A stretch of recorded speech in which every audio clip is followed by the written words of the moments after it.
Each 4th of July, we celebrate the signing of the Declaration of Independence. But why? Some claim it was superseded by the Constitution. What makes the Declaration so special?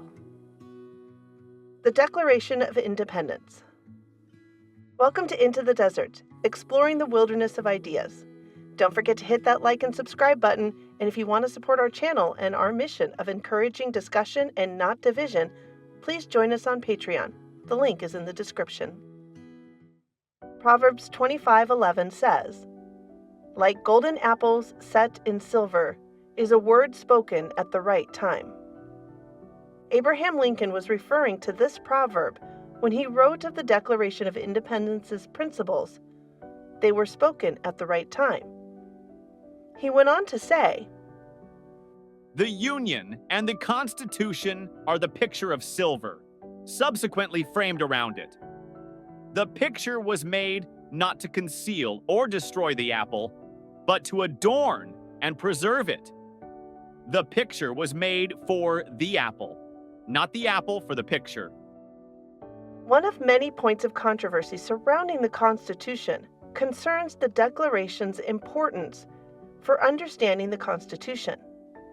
Is it important, or did the Constitution supersede the Declaration, rendering it merely of historical interest, but with little or no bearing on it?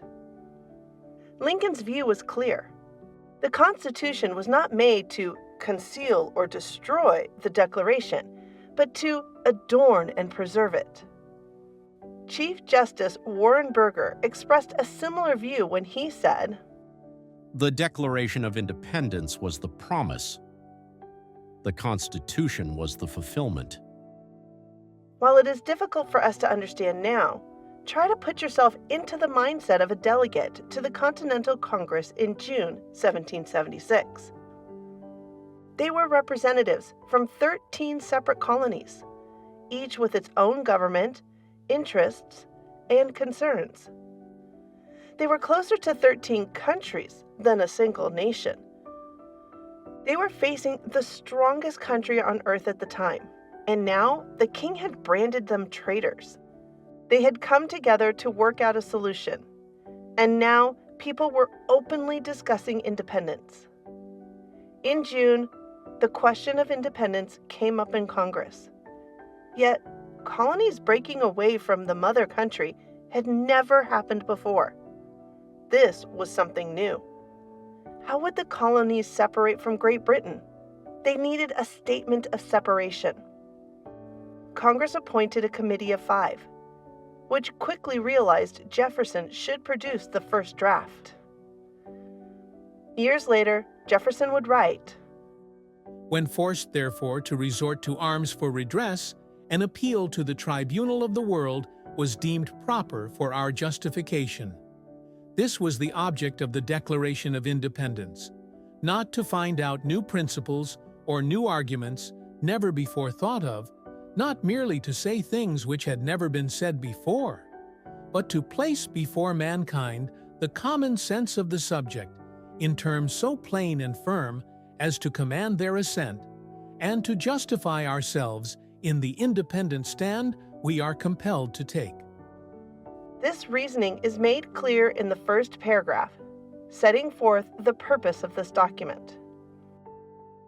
When in the course of human events, it becomes necessary for one people to dissolve the political bands which have connected them with another, and to assume among the powers of the earth the separate and equal station to which the laws of nature and of nature's God entitle them, a decent respect to the opinions of mankind requires that they should declare the causes which impel them to the separation.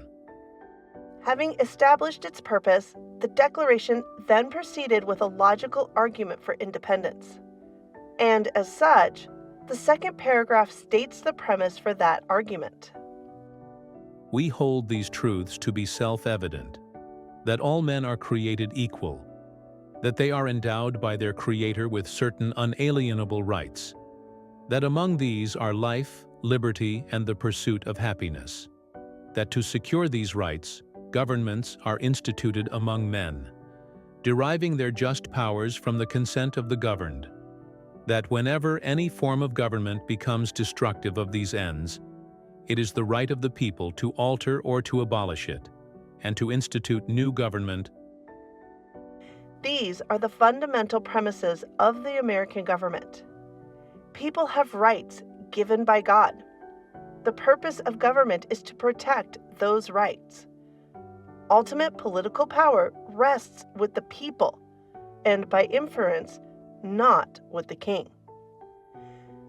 After some discussion of when it is proper to institute a new government, the Declaration lists some of the injuries and usurpations as facts submitted to a candid world. After citing the attempts to work with the king and the people of Britain, the final paragraph says, "We, therefore, the representatives of the United States of America, in General Congress, and by authority of the good people of these colonies, solemnly publish and declare that these united colonies are, and of right ought to be free and independent states, that they are absolved from all allegiance to the British Crown." Before signing, the delegates included a pledge. And for the support of this declaration, with a firm reliance on the protection of divine providence, we mutually pledge to each other our lives, our fortunes, and our sacred honor. This was no throwaway line. By signing this document, the delegates were making themselves marked men. They would be rounded up, killed, and their property confiscated should the effort for independence fail. Still, the war was won, and independence was secured with the surrender of General Cornwallis at Yorktown, October 17, 1781. What do you think? Is the Declaration still important to understanding the Constitution and the country? Is it only of historic importance? Let us know what you think in the comments. Thank you for watching Into the Desert, exploring the wilderness of ideas.